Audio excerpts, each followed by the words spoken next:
বৰপেটাত ফাদিল নৱম শ্ৰেণীৰ বছৰেকীয়া পৰীক্ষাৰ প্ৰশ্নকাকত ফাদিলক লৈ বৰপেটাত কংগ্ৰেছৰ তীব্ৰ প্ৰতিবাদ। শিক্ষামন্ত্ৰী ৰণোজ পেগুৰ প্ৰতিমূৰ্তি দাহ। বৰপেটা জিলা কংগ্ৰেছ সমিতিৰ উদ্যোগত ৰূপায়ণ হয় এই প্ৰতিবাদী কাৰ্যসূচী। প্ৰশ্নকাকত ফাদিলক লৈ বৰপেটাত কংগ্ৰেছৰ তীব্ৰ প্ৰতিবাদ। শিক্ষামন্ত্ৰী ৰণোজ পেগুৰ প্ৰতিমূৰ্তি দাহ। বৰপেটা জিলা কংগ্ৰেছ সমিতিৰ উদ্যোগত ৰূপায়ণ কৰা হয় এই প্ৰতিবাদী কাৰ্যসূচী। বৰপেটাত নৱম শ্ৰেণীৰ বছৰেকীয়া পৰীক্ষাৰ ইংৰাজী বিষয়ত প্ৰশ্নকাকত নিশা ফাদিল হৈছিল।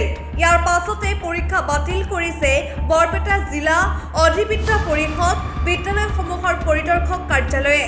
ইয়াৰ পাছতে বাৰে বাৰে কিয় প্ৰশ্নকাকত ফাদিল হয় তাক লৈ প্ৰশ্ন উত্থাপন কৰি বৰপেটাৰ ৰাজীৱ ভৱনৰ সন্মুখতে এইদৰে প্ৰতিবাদী কাৰ্যসূচী ৰূপায়ণ কৰে কংগ্ৰেছ নেতাকৰ্মীয়ে।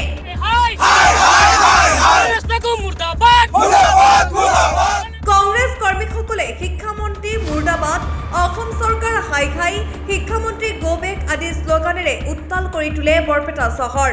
সভাপতি ৰফিকুল হক, সাধাৰণ সম্পাদক নুৰুল হক, সাধাৰণ সম্পাদক মাহফুজুল হক, সেৱা দলৰ সাধাৰণ সম্পাদক আমানুল হক, প্ৰদেশ কংগ্ৰেছৰ সদস্য ৰাণা ওজা, যুৱক কংগ্ৰেছৰ সভাপতি জাফৰ আহমেদ সহ ব্লক কংগ্ৰেছৰ সভাপতি সম্পাদকসকল উপস্থিত থাকে।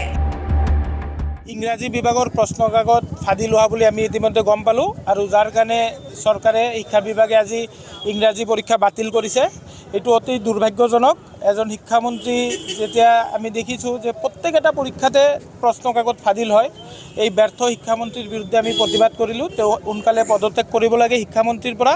আৰু এই চৰকাৰ য'ত আমাৰ মুখ্যমন্ত্ৰী হেমন্ত বিশ্ব শৰ্মা ডাঙৰীয়া ডাঙৰ ডাঙৰ দমফালি মাৰে, বহু কিবা কিবি কয়, কিন্তু তেওঁ আজিলৈকে এটা পৰীক্ষা তেওঁ ভালকৈ অনুষ্ঠিত কৰিব পৰা নাই। আমি দেখিছোঁ যে প্ৰত্যেকটা পৰীক্ষাত প্ৰশ্নকাকত ফাদিল হয় আৰু তেওঁলোকে আজিলৈকে এইখিনি। ব্যুৰো ৰিপৰ্ট, সাম্প্ৰতিক বাৰ্তা।